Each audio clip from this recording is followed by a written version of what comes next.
গতকাল যে মামলাটা হয়েছে এটা কমপ্লিট একটা বানোয়াট মামলা।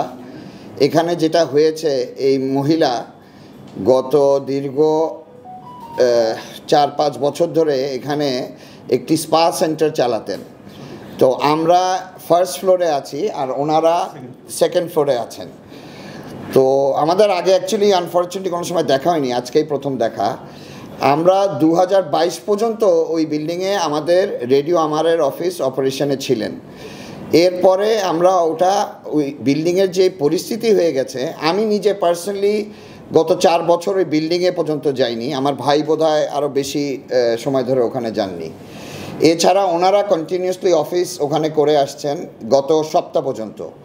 তো গত সপ্তাহে একটা হামলার ঘটনা, আপনারা গণমাধ্যমে যে ভিডিওটা দেখছেন, ভিডিওটার শুরুর পার্ট কিন্তু আপনাদেরকে দেখানো হচ্ছে না। এটা পুলিশের কাছেও চাওয়া হয়েছে, পুলিশও ওনাদের কাছে চেয়েছে, পুলিশের কাছেও এই ওনার পুরা সিসিটিভির ক্লিপিংসগুলো নেই। আর আপনারা নিজেরা বিল্ডিংয়ে গেলে দেখতে পারবেন ওখানে বিল্ডিংটাতে কত প্রকারের সিসিটিভি ক্যামেরা প্লেস করা আছে। আর আপনারা 5 অগস্টের পর গত নভেম্বর মাসে এই বিল্ডিংয়ের যখন অভিযান চলে, আপনারা নিজে নিউজে দেখতে পারবেন ওখানে যে স্পা সেন্টার অপারেশনাল ছিল, ওখানে কারা জড়িত ছিল, এগুলো সব কিছু নিউজে এসেছে।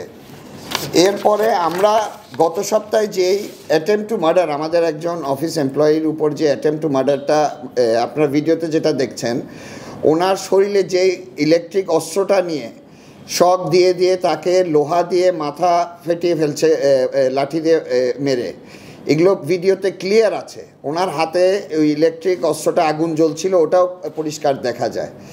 আমরা মামলা সেদিনই করি, ওনারাও মামলা করেন। ওনারা তো ওনাদেরকে আটকিয়ে রাখা হয়েছিল, ওনারা পুলিশ খবর দিয়ে পুলিশ ওনাদেরকে ওই বিল্ডিং থেকে বের করে আনা হয়।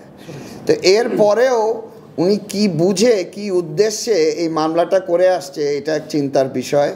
এটার পিছনে কোনো না কোনো রকম ষড়যন্ত্র থাকতে পারে।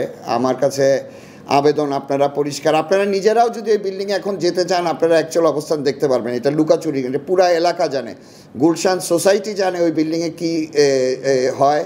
ওখানে সামনে রাস্তাঘাটে রিক্সাওয়ালা, দোকান টোকান সবাই জানে, এখানে লুকোচুরির কিছু নেই। আপনারা নিজেরা গিয়ে যাচাই করে আপনাদের ইনভেস্টিগেশন করে আপনারা নিজেরা দেখতে পারেন। ওনার সাথে আমাদের গত বহু বছর কোনো যোগাযোগই নেই। তারপরেও আমরা রেনোভেশন আমাদের অলমোস্ট শেষও, গত 1 মাস ধরে আমাদের ফ্লোরে রেনোভেশনের কাজ চলছিল, অলমোস্ট শেষ। এর মধ্যে পানি ছাড়া নিয়ে ওনারা নিজেরাও বলবেন, আপনারা জিজ্ঞেস করবেন, আমরা তো ওখানে যাই না, আমরা পুরা এই জিনিসটা এক্সপিরিয়েন্স করিনি। উনি পানিও পর্যন্ত আটকিয়ে রাখে ওই বিল্ডিংয়ে। ওনারা আলাদাভাবে পানির ব্যবস্থা করে ওনাদের অফিস মেনটেন করেন। তো এই পানি ছাড়াছাড়ি নিয়ে কথা কাটাকাটিতে হামলাটা করে। কিন্তু ওনার সাথে রেগুলার, খালি আমাদের অফিস এমপ্লয়ি না, ওনাদের সাথেও রেগুলার এরকম ঝগড়াঝাটি এগুলো চলে আসতেছে। তো আমার অনুরোধ, আপনারা পুরো জিনিসটা নিজেরা যাচাই করে নিজেরাই এটার বটমকে অ্যাকচুয়ালি জিনিসটা কিভাবে কি হয়েছে ওটা দেখে নেবেন।